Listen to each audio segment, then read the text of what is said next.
Hi there, it's Elizabeth here. I thought I'd hop on and quickly share with you a junk journal I've been making over the last few weeks. It's made with a selection of products from Canvas Corp Brands, including lots of the Seven Gypsies architecture range, which I absolutely love, along with various other bits and pieces, including brown paper wrapping, gesso, my Sakura jelly roll pens, which you all know I love to doodle with jelly roll pens, and absolutely adore the coffee jar from the treasures section of the architectures. I've created the cover of my journal from the outer cover of one of the architecture's stash packs. As you can see, this is the one I've used. I literally just ripped it off the cover.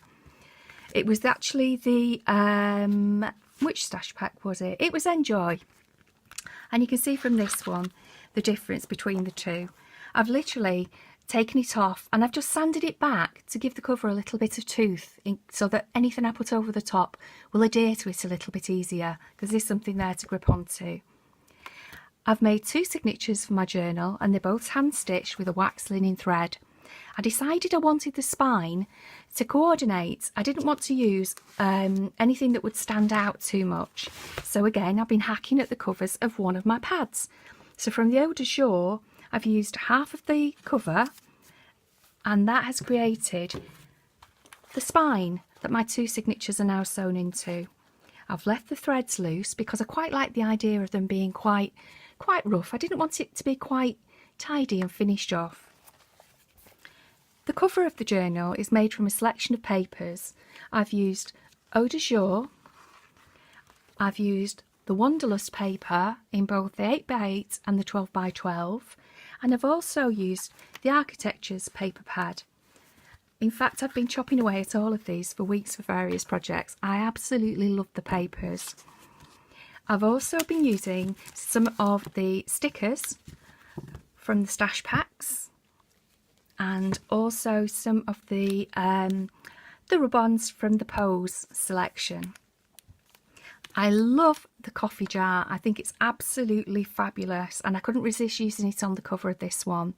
It's from the Treasures range that architectures do, and every single scrap of the packaging from that range is usable. I've already used the packaging from the coffee jar, but I can show you on this one with the weathered statue lady. Not only have you got all the elements that are left around when you've used the sticker, but the packaging itself you can use on other projects. Fantastic. I hate waste, as you can probably tell. There are lots of bits and pieces on here. We've got pegs, we've got various threads left over from burlap, and I never bin the threads. I always find somewhere to use them on projects. And again, I like faux stitching, so we have some of the white Sakura jelly roll just doodled and doodled, so we make knots and bows and stitches and threads that are hanging out, but they're not really there. They're faux and they're flat, but they coordinate in and help with the overall appearance of the project. So let's take you inside the journal. I've used a selection of the papers, and I've also gessoed some of them back very lightly, just to knock the colour back a little bit, and also give me the opportunity if I want to write over the top of the darker papers. I've got two signatures in here, and both signatures have lace at the first page and last page to define where they are. There are lots of pockets, and there are lots of images cut out from various pieces of the paper. And the 12x12 paper is a lot sturdier, so that gives you, again, it's a different texture within there. So these I've actually had the sewing machine out, and there is some actual stitching on these. The rub-ons, the remnant rub-ons, they're inside at various places, just for a little bit of added detail. So not all the pages are blank. So we've got lots of little hidden pockets. Lots of interesting places where we could add our own pictures, tickets, notes, memorabilia, all different kinds of things we can pop into these journals. Your journal is for whatever you want to use it for. It might be you're going on holiday and you just want to keep a record of all the places you visited, the photos that you took, people's names. I mean, the amount of photographs I have of holidays, and I have no idea who the people are in them because it's so many years ago and I've forgotten who they were. It's sad, really, isn't it? We make these friends and then we forget. Hey ho. So we have wrapping paper, brown paper. I hate to waste anything, so any parcels arrive at my house in brown wrapping paper or have brown paper rolled up inside to pad them out, it's used. It's straightened out and then it's ready for me to go. I love to gesso over the top of them once they've been scrunched, as that brings out the texture. And I also don't mind leaving some brush marks within there as well. Again, it adds to that texture.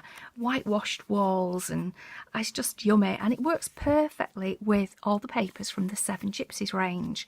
I absolutely adore these papers, as you can probably tell. I do use them a lot and I talk about them a lot as well. So there you have it. We're coming to the end of my journal. I hope you've enjoyed my very quick flip through. Please be gentle with me. It's the first journal I think I've ever shared. Oh gosh, that's bad. I need to start sharing a lot more of them because there are so many on my shelf. So thank you for joining. Thank you for having a look at the products. I hope you test them out for yourselves and find out how beautiful they are to work with. See you again soon. Bye.